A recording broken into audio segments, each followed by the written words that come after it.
Do you know how doctors assess the risk of death or complications in patients with non-ST segment elevation myocardial infarction, or NSTEMI? Meet the TIMI Risk Score, an easy and effective tool used worldwide. Welcome to MedEd 360, where we simplify medicine for all. Let's dive in the world of TIMI. What is the TIMI Risk Score? The TIMI Risk Score, or Thrombolysis and Myocardial Infarction Score, is a clinical tool used to predict outcomes in patients with NSTEMI or unstable angina. It helps guide decisions about the intensity of treatment, including the use of anticoagulants, antiplatelet agents, or invasive strategies including coronary angiography. Variables in the TIMI Risk Score includes 7 factors, and each factor scores 1 point.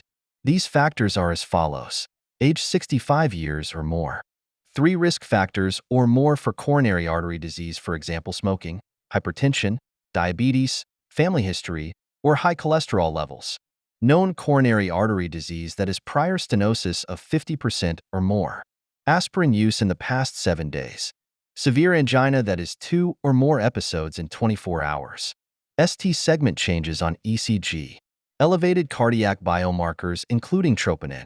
After assessing the variables, scoring and risk stratification is done. The total score ranges from 0 to 7, with each point increasing the risk of death, MI, or urgent revascularization within 14 days of NSTEMI.